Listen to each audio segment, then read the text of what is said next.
Con Duilio Gusardo, con quien vamos a hablar entonces de dolor ciático y más que nada dilucidar esta confusión que a veces existe en la gente entre el verdadero dolor ciático y otros dolores que se presentan en la zona. El objetivo de aclarar esto es encontrar el tratamiento correcto. Esto es una confusión que se presenta frecuentemente, ¿cierto, Duilio?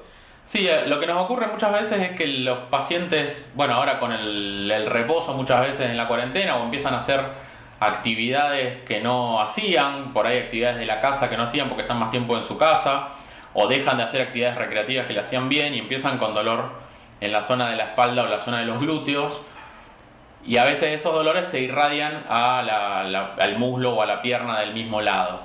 Lo cierto es que la mayoría de la gente atribuye eso a un dolor del nervio ciático. Y lo que es cierto es que solamente el 5% de los dolores de espalda o de glúteo y de pelvis son por una compresión de la raíz S1 o del nervio ciático en particular. Entonces la idea era un poco ilustrar cuál era el recorrido del nervio ciático, que en realidad va en la pelvis. Ya de por sí el nervio ciático no empieza en la columna, como la gente a veces lo atribuye. Acá empieza la raíz, L5 y S1, y esas raíces confluyen en un nervio que es el nervio ciático, que en realidad está en la parte de la pelvis, más cerca de la cola, del huesito dulce, digamos.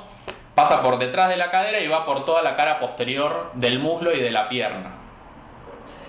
El dolor clásico del nervio ciático o de la raíz L5-S1 es un dolor que va por detrás de la pierna y en general afecta principalmente la pantorrilla en el caso del ciático.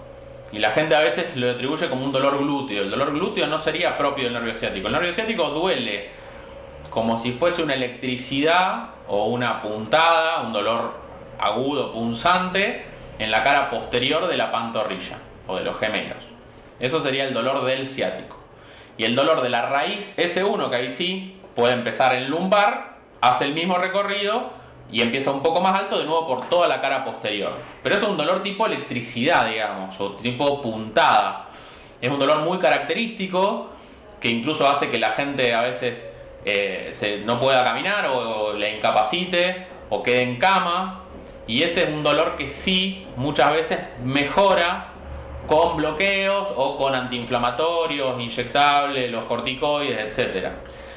¿Esas son las dos opciones que existen o hay otra posibilidad de dolor que simule ser el nervio ciático? No, estas son las posibilidades dentro de lo que es el cuadro clínico característico. Obviamente hay algunas presentaciones que pueden ser más atípicas.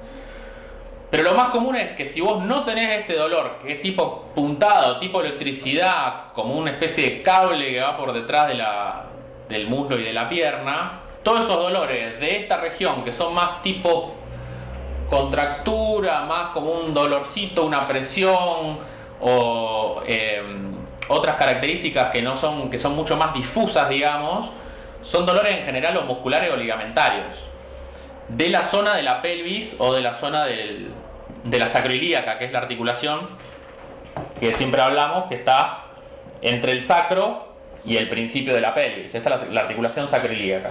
Esta articulación es una articulación que muy frecuentemente da dolor atribuido a la lumbar y en realidad es un dolor de pelvis, del inicio de la pelvis, digamos.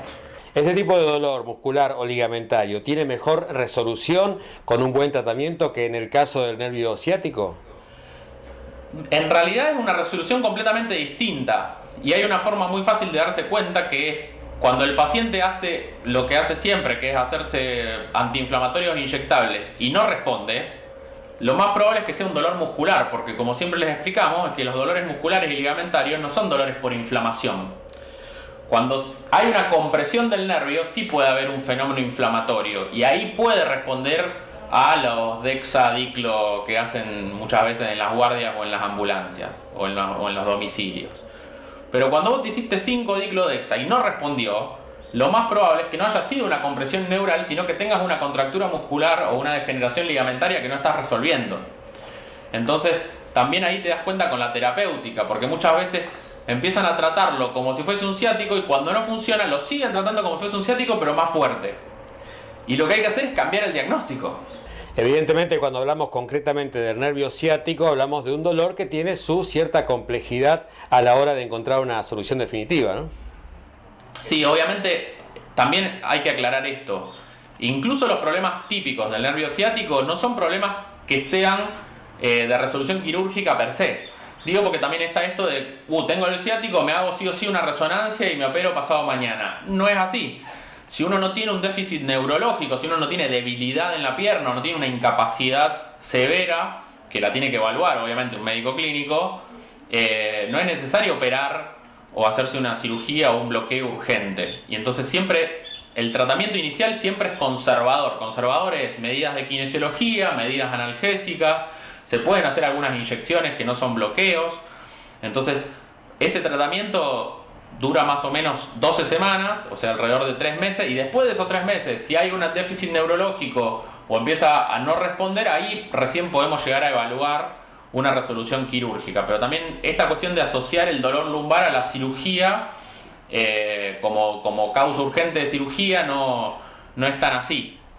Como mensaje final, y para todas aquellas personas que ya conviven con su dolor del ciático y están un poco hasta resignadas con el mismo, ¿hay una solución definitiva para el problema? Sí, la solución definitiva es una rehabilitación muscular seria de 3 meses de tratamiento y una regeneración de la parte sobre todo muscular y ligamentaria como para impedir que el nervio, que es el último eslabón, quede comprometido. Eso sería la prevención. Pero lo que es importante es no buscar, como siempre les decimos, no buscar la solución mágica de cómo hacer para que se me pase el dolor pasado mañana.